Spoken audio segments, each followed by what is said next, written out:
Now it's time for the hottest 5 minutes of your morning. It's time for the Chamber of Five, a chance for you to find out what's happening with Bozeman area businesses as we talk with the Chamber of Commerce and businesses that are members. Now let's check in with Charlie for the Chamber 5 on KBEAR. Hey, it's Charlie talking to Daryl Schliem, the CEO of the Bozeman Chamber of Commerce. Good morning, Daryl. How you doing? Good morning, Charlie. It's a great spring day out there today.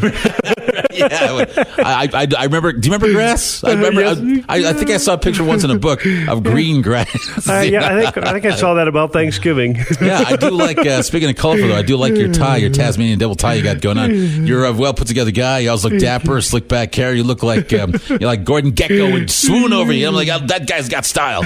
But we're here with the Chamber 5. What's happening with the Bozeman schools? I know there's I was reading in the news about the $4.1 million shortfall, that sort of thing, and just a lack of superintendents across the state. And what's going on more specifically here in Bozeman as far as the voting? Yeah, what can voters do? Coming up in May, we're going to look at it. I know that you hear bond fatigue and voter fatigue, and it doesn't help the economy right now. You know, inflation truly is a real number that seems to not want to go away, and it's the first time I've seen that kind of affect, I think, the mobility of Montanans within Montana. So what we're hoping is that the past history of the school district has been so fiscally responsible for what they do and how they do it. A lot of things lead into what their shortfall would have been.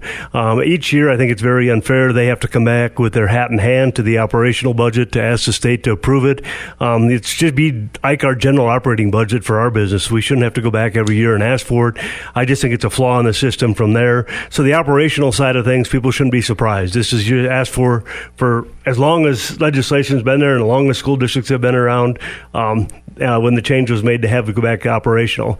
There is some safety bond levies that we're asking for this year, and I think if you look at the history of the Chamber of Commerce, look at the business community, education and public safety are the top two things, Charlie, that businesses look at when they come to a community. Right, exactly. You know, what kind of schools you got? That's exactly that sort of thing. Now, when you say they have to go back and ask for money, how is there anything that we as a public can do? Because I know we sit back and they'll take care of it. There's somebody who takes care of this over here. There's some public service that we don't know about there, but is there anything we can be proactive about in doing it? I think it's during the off session. I mean, right now they're in the 90-day session up there and things are flying left and right. Bills introduced all the time. I think it's during the 2-year off session you really have to make that impact to say, hey, we need to take a hard look at how our education's funded, so we don't have to go through that process, and it makes it more clearer for the voter that comes out.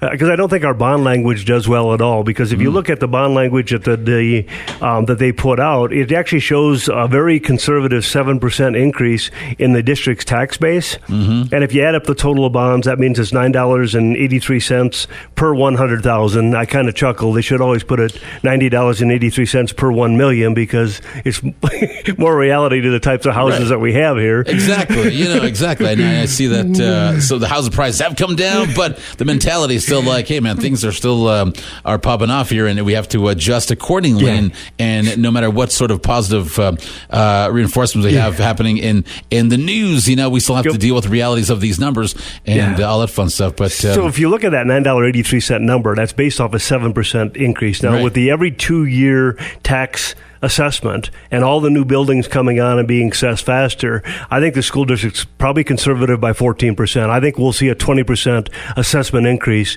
with all the new buildings that have come in.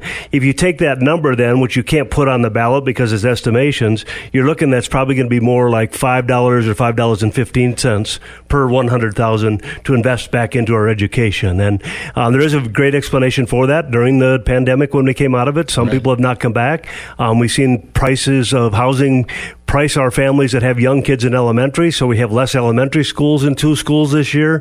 So there is a mathematical equation that's behind it. Unless you talk to the school board or get out to a presentation and then know the workings behind how complicated the tax structure is, all based off of what the assessment is that decreases the mill levies, and so that alone would cause you to turn the radio off and say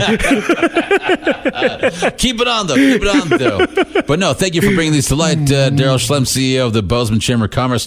Always a pleasure talking to you this morning. Thank you, Charlie. Great to be here. Thanks, Charlie. That has been the Chamber 5, a chance for you to visit with the Bozeman Area Chamber of Commerce and its businesses to find out what's happening in business in Bozeman.